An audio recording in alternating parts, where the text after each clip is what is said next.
Shalom Aleichem, uma paz a todos. Eu demorei o nosso secretário para mais um comentário, nosso pai Cata Rachavô. Vou tentar fazer um comentário rápido sobre a nossa porção, só para não ficar sem comentar ela essa semana. Bem, nós estamos debaixo da porção Ekev. Ekev geralmente é traduzido das Bíblias comuns como resultado. Ela aparece como se ouvirem os julgamentos, os juízos que nós temos. E ela começa a falar dos resultados positivos disso. Logo, Ekev significa exatamente isso, resultado. Tá? Tem um conceito mais profundo por trás da palavra, mas o tempo não nos permite. Outro dia a gente pode também perguntar aí no grupo, explicar a palavra em um contexto bem mais profundo do que esse contexto simplista que eu vou trazer para vocês. Mas geralmente nessa Perashá ela aparece como, de fato, o significado de resultado no seu nível simples.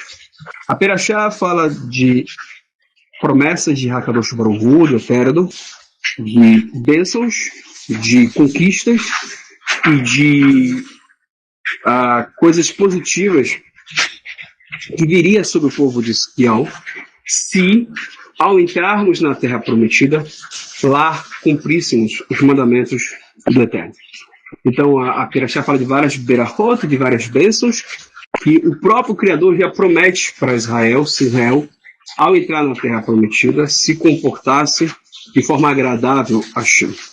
Já que aquelas outras nações que estavam na Terra Sagrada, elas não se comportavam de forma agradável a Hashem, e essa é uma das razões porque Deus os expulsou. Porque o seu nível de impiedade havia chegado de forma muito grande, um nível tão grande, que a única solução era a destruição em massa daqueles povos. Essa é a verdade. Então, a Parashá Ekev, ela fala exatamente isso, das bênçãos, né? Então, diferente das duas outras parashot que nós lemos, a primeira Devarim, a segunda Vetranan, aonde tanto na Parashá Devarim, Hashem lembra por meio de Moshe Rabbeinu, no todo o passado e a trajetória de Israel. Já a Parashá Va'et Hanan, ela já fala sobre a questão do povo de Israel, lembrando a entrega da Torá e a responsabilidade de viver a Torá. Tá? Ou seja, ela fala do nosso chamado e quanto esse chamado ele é importante para nós e para a humanidade.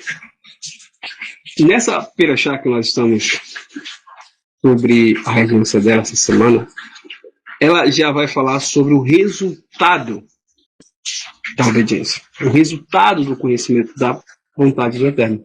E quando a gente conhece a vontade de Hashem, a gente tem um resultado positivo e um resultado negativo. O resultado positivo é se a gente obedecer, a gente fazer o que Deus realmente quer, a gente recebe brachot, a gente recebe bênçãos e recebe também muitas conquistas da nossa vida, tanto pessoal quanto coletiva, da obediência. Mas também tem um lado negativo, que é se a gente desobedecer, se a gente ignorar os preceitos de Hashem, a gente também vai receber maldições. Então, essa Perashá, portanto, ela fala sobre esses dois lados da espiritualidade, que geralmente muitas pessoas não falam, que é a espiritualidade, ela tem os seus altos e tem os seus baixos. Os altos é aqueles momentos que você está muito espiritual, muito conectado ao Eterno, aos seus valores, à sua palavra, ao seu caminho, e, inclusive, recebe bênçãos que te dão cada vez mais condição de manter esse estado de espiritualidade elevada. Mas nem sempre a vida é dessa forma. A vida também tem os seus momentos baixos, tem os seus momentos de dificuldade, os seus momentos ruins. E mesmo nesses momentos, também requer nós agirmos conectados ao Eterno, ou seja, desenvolvendo essa espiritualidade. Só que a forma que Deus se manifesta em meio às bênçãos, em meio às conquistas e em meio às vitórias é uma coisa. A forma que Deus se manifesta em meio às dores, em meio ao sofrimento, em meio às dificuldades é outra. Então, a espiritualidade, ela está nos dois. A espiritualidade, ela está nos momentos altos, aquilo que é alto para nós, e também aquilo que é baixo para nós. E essa é uma questão muito importante, porque geralmente quando se fala de Deus, de espiritualidade, geralmente as pessoas pensam só pelo lado bom, né? Deus é a fonte da bondade, Deus é a fonte do prazer, Deus é a fonte do que é bom. Então, se conectar com Deus é sempre uma experiência boa. Sim, é sempre uma experiência boa, mas boa pelo ponto de vista dele. Porque quando a gente fala que Deus é a fonte da bondade, sim, mas da bondade real, da bondade verdadeira. Porque em Deus só existe verdade. Então, não confundir a bondade, pelo ponto de vista de Hakadosh Baruch Hu, do Eterno, cuja visão está além da nossa, com a bondade que é definida por nós, seres humanos. Que a nossa definição de bondade, ela é limitada, ela é menor.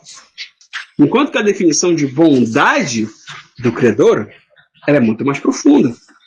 Inclusive, esse é um dos grandes debates teológicos do mundo moderno, a questão do bem, do mal, de como que isso se aplica a Deus. Mas, na verdade, eu acredito que os grandes conflitos hoje, no caso, são conflitos filosóficos desse assunto, são muito mais ligados a uma concepção finita de Deus. As pessoas não estão, de fato, discutindo o que é Deus, e sim o que é o que as religiões dizem de Deus. Nem tudo que as religiões falam de Deus é Deus. Existe o Deus da religião, né, onde a religião cria uma caricatura de Deus, uma ideia de Deus, e existe o Deus verdadeiro, aquele que está além do que a gente pensa, que a gente imagina. Tá? E que a gente só vai conhecer ele quando a gente se dedica a, de fato, experimentar uma vida com ele. Cada vez estudando mais sobre ele, cada vez mais conectando com ele, trazendo ele para a nossa vida, trazendo ele para os nossos dias a dias. E uma coisa é certa, quando você realmente está numa experiência com o Criador, com a presença do Criador, de espiritualidade, você descobre uma coisa: Deus está sempre presente. Não há nenhum momento que ele se afasta. Essa própria linguagem que as Escrituras usam de espaço, de Deus perto, de Deus longe, é uma linguagem de Deus falando uma linguagem humana. Porque, na verdade, Deus está sempre presente, vitalizando tudo, dando vida, dando saúde, dando providência, dando provisão, sustento, mantendo, conectando, tudo. Agora, nós que nem sempre estamos próximos de Deus, nós que nem sempre estamos conectados ao Criador, nós, seres humanos, às vezes desviamos a nossa mente, o nosso coração do Criador. Nós estamos muito mais preocupados com outras coisas. E muitas vezes nós que acreditamos em coisas que não têm a ver com Deus. E aí a gente muitas vezes duvida de Deus por causa do que as religiões dizem. Mas não. As religiões se mostram serem ineficazes em muitas coisas. Porque o que é Deus é muito mais profundo que religião. O que eu quero dizer para vocês é que o Eterno, ele não está só nos momentos de prazer. O Eterno não está só nos momentos de conquista, nos momentos de vitórias. Na verdade, esse aspecto da conquista, da vitória, das bênçãos, é um aspecto da revelação de Deus, que se revela dentro daquilo que nós estamos buscando conquistar e alcançar. Mas existem outras formas também do Criador se revelar na criação. Deus também está na dor. Deus também está no sofrimento. Deus também está nos momentos de falta. Só que a forma que ele se manifesta nesse momento é que nós devemos buscar desenvolver. Então a espiritualidade não é nós só buscarmos Deus no campo do que é conquista, do que são vitórias. É entender que Deus está, inclusive, no momento da dor e do sofrimento. E é Ele que vai nos dar resposta para o sofrimento, Ele que vai nos dar solução, Ele que vai consolar.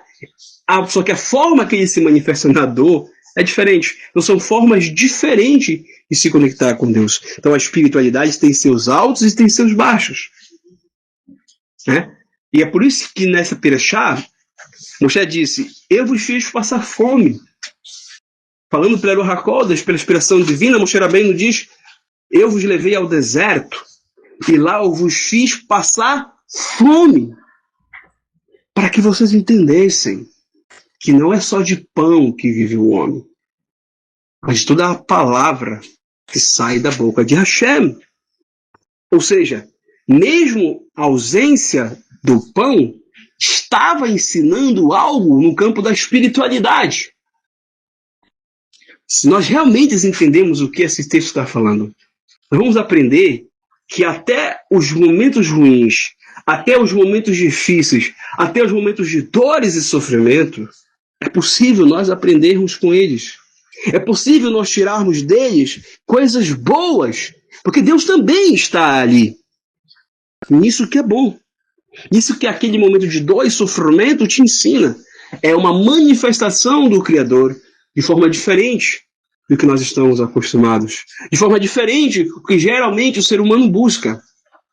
Mas Deus não é só o que eu busco.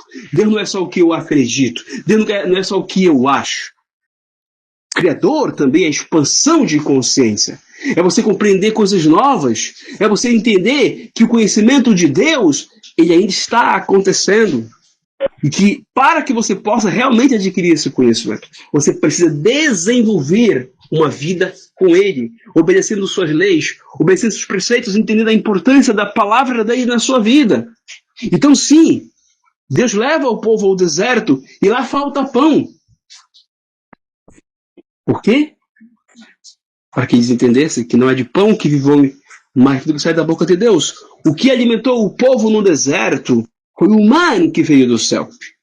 E quando entendermos isso, que nós temos que ser alimentados pela instrução, pela orientação, pelo cuidado de Deus, então a gente vai entender que em meio à dor, em meio ao sofrimento, em vez de você blasfemar, em vez de você reclamar, em vez de você querer colocar Deus no banco dos réus, e você querer julgar o Criador com base na tua pequenez, na tua visão limitada, você vai dizer, não, se isso aqui saiu do meu controle, isso aqui eu não estou conseguindo enxergar Deus, eu vou me chegar mais a Hashem, eu vou rezar a Hashem, eu vou buscar a sua presença. Hashem, me ensina a ver luz em meio às trevas. Me ensina a encontrar o Senhor nos momentos que eu não tenho mais resposta, com o meu conhecimento, com a minha sabedoria. Então você vai entender que até quando os momentos de dúvida chegar, você não vai deixar a dúvida te dominar. Você não vai deixar com que a incógnita da tua pequenez te impeça de se conectar com a grandeza daquele que está além de você. Então, espiritualidade, meus caros, não é só os momentos de prazer, os momentos de conexão, os momentos de bondade, os momentos que você sente boas sensações. Espiritualidade também se revela na dúvida. Espiritualidade também está na dor. A espiritualidade também está no sofrimento. Porque Deus quer nos fazer compreender, por meio da Parashat Kev, que a vida não é essa ilusão que muitas vezes nós pensamos. A vida aqui embaixo, onde nós estamos, tem cardos e abrolhos. A vida aqui embaixo tem os seus sofrimentos. A vida aqui embaixo não é igual a vida no Canário, no Jardim do Éden. O Canário é um jardim de prazer. Sim, prazer para o corpo, prazer para a alma, prazer para a mente. Por isso que é Canário. Uma realidade superior. E você experimenta o prazer e a delícia na forma mais profunda e intensa que Deus reservou para nós, porque essa é a vontade dele. Que nós estivéssemos no Canário. Mas foram as nossas escolhas, as nossas decisões que nos fizeram ser expulsos de lá e caminharmos para onde estamos. Então, se somos nós que estamos vivendo uma história de distanciamento do Canário, somos nós também que temos que escolher construir uma história de retorno, de techuvá, de volta para Deus. Então, o Eterno não nos promete, no campo da espiritualidade, Hashem não nos promete que a gente não vai ter dor, que a gente não vai ter sofrimento, que a gente não vai ter dificuldade. Não é isso. O que a Kadosh Baruch Hu nos promete é que em meio à dor, em meio ao sofrimento, ele vai dar respostas, ele vai trazer soluções, ele vai trazer conforto e consolo. Então, espiritualidade não é só ver Deus na conquista, na vitória e no sucesso. Espiritualidade é, em meio à dor, em meio ao sofrimento, também enxergar Deus. Para você conseguir compreender o que você aprende com as dores e com o sofrimento. Porque os momentos de dores, os momentos de sofrimento um dia acabarão. Mas o que a gente aprende nesses momentos, isso são lições eternas. Letra outro.